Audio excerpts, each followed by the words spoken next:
안녕하세요. 쇼파르를 보는 자입니다.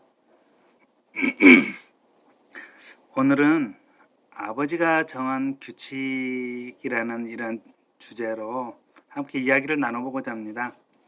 그러기 위해서 제가 어떤 가정했던 소설과 같은 이야기 하나를 먼저 들려드리려고 해요. 그 이야기를 듣고서 이야기를 진행해 보도록 하겠습니다. 평소 험한 말씀 한번 하지 않으시던 아버지께서 어느 날 어린 자녀를 모아놓고서 아침에 일어나면 세수하고서 단정하게 옷을 차려입고 부모님께 문안 인사를 드리도록 해라 라고 말씀하셨습니다. 어린 자녀는 왜 그렇게 해야 하는지 도저히 이해할 수는 없었지만 그대로 따르겠다라고 말하고서 자리에서 일어납니다. 하루도 빠지지 않고 부모님께 문안 인사를 드렸습니다. 그렇게 세월은 흘러 자녀는 어느덧 결혼할 나이가 되었습니다. 신혼집을 구했고 알콩달콩 살면서 자신의 자녀를 낳았습니다. 그러다 보니 아이 키우는 게 힘들잖아요. 그러다 보니 시간이 어떻게 돌아가는지도 모르게 세월은 흘러갔습니다. 세월 앞에서 어느 누가 당당하게 설 수 있겠습니까? 부모님은 연로해지면서 이내 두 분은 모두 하늘나라로 가셨습니다. 가정을 꾸린 자녀는 이제 부모가 되었죠. 자신에겐 어린 자녀가 생겼습니다. 어느 날 문득 아버지께서 자신에게 정해 주셨던 그 규칙이 떠올랐습니다. 자신의 자녀에게 그 규칙을 일러줘야겠다는 마음이 들어서 자신의 아버지께서 들려주셨던 것처럼 아침에 일어나면 세수하고 단정하게 옷을 차려입고 부모님께 문안 인사를 드리도록 해라 라고 말하였습니다. 어린 자녀는 하루도 빠지지 않고 문안 인사를 드렸고 어느덧 세월은 그렇게 흘러갔습니다.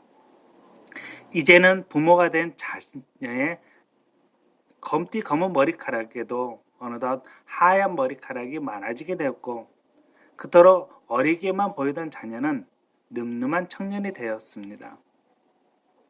이제 결혼을 시켜야겠다는 마음이 드네요.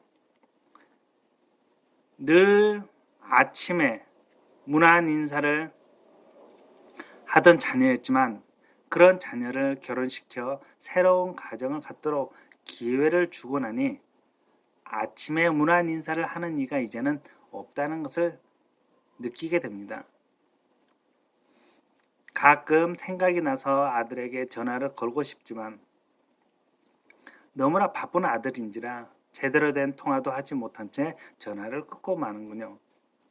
쉬는 날에 찾아뵙겠다는 그 한마디만을 전화기 너머로 들었을 뿐인데 그럼에도 불구하고 아버지는 어린 아이 마냥 들뜬 기분이 드는 것은 웬일일까요? 하지만 일주일 전에도 한 달 전에도 그리고 1년 전에 통화에서도 이 말을 반복적으로 되풀이하듯 듣게 되면서 마냥 설레던 그 마음은 점점 식어져만 갑니다. 아들과의 변변한 시간도 갖지 못한 채 바삐 찾아왔다가 바람처럼 가버린 아들 내외에 사라져가는 뒷모습을 바라보던 그가 우연하게 거울을 보게 됩니다. 그런데 웬일이죠? 거울 앞에 자신의 아버지가 서 계시는 것을 보게 됩니다. 너무나 오래전에 돌아가셨던 그분이신데 돌아가시던 그 생전의 모습 그대로 자기 앞에 서 계시는 아버지를 보게 됩니다. 그 아버지께서 자신을 향해 무언가 말씀을 하시려는 듯 입술을 여시길래 그는 귀를 기울여 봅니다. 내가 너에게 아침마다 문안 인사를 하도록 시킨 이유를 이제는 이해하겠니? 그렇습니다. 제대로 이해하지 못했지만 아버지의 명령이라 생각하고서 그저 지켜 행하기에만 급급했던 그 규칙이 이제는 어느덧 이해가 되는 때가 되었습니다. 누구보다도 명확하게 이해할 수 있게 된 거죠. 그것은 부모라는 존재를 늘 알게 하기 위함이었고, 그래서 그 부모와 정겨운 대화를 나눌 수 있기를 바래서였던 것입니다. 그것이 아버지께서 규칙을 정하신 참 뜻인 거죠. 그런데 자신은 아버지와 따스하고 즐거운 대화를 나눠본 적이 없었습니다. 단지 아무리 힘들더라도 아버지의 규칙을 성실히 지키기만 하면 아버지께 효도하는 것이요 아버지를 공경하는 것이라고 믿었기 때문입니다. 자신은 아버지의 규칙만 성실하게 지켰을 뿐 규칙을 세우신 아버지의 그 참뜻은 처참하게 어겼던 것입니다. 모든 권력은 국민으로부터 나온다. 헌법 제1조 2항이죠.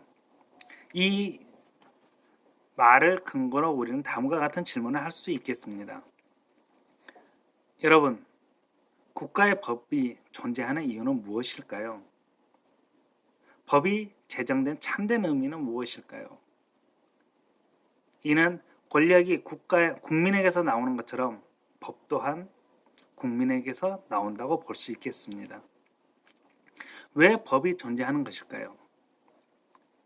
이는 법을 지켜 행하는 이들에게 법만 지키면 돼 라는 사실을 명시하기 위해서가 아니라 권력의 주체인 국민의 소리를 한결같이 들어봐 주길 바래서이지 않겠는지요.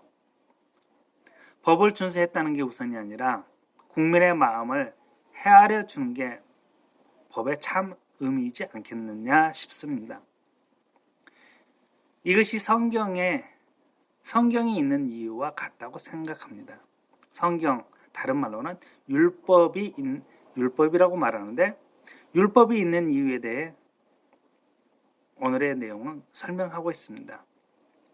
왜 율법이 우리에게 주어졌으며 왜 우리는 율법을 지켜야 하는지에 대한 참된 이유라 할 수 있겠습니다. 율법을 주신 그분은 여전히 살아계신다는 것을 알게 하기 위해서입니다. 그래서 그분의 목소리를 들어보라는 의도가 있습니다.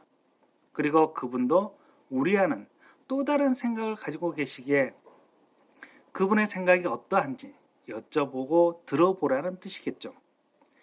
이것이 십계명에서 말하는 너의 부모를 공경하라는 내용과 잠언에서도 여호와를 공경하라는 표현이 성경 곧 율법 안에 이 두 내용이 함께 기록되어 있는 이유라고 할 수 있겠습니다.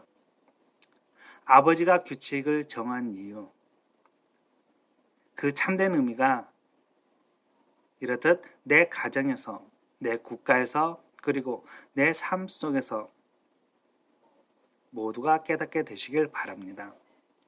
오늘은 여기까지 마치겠습니다. 감사합니다.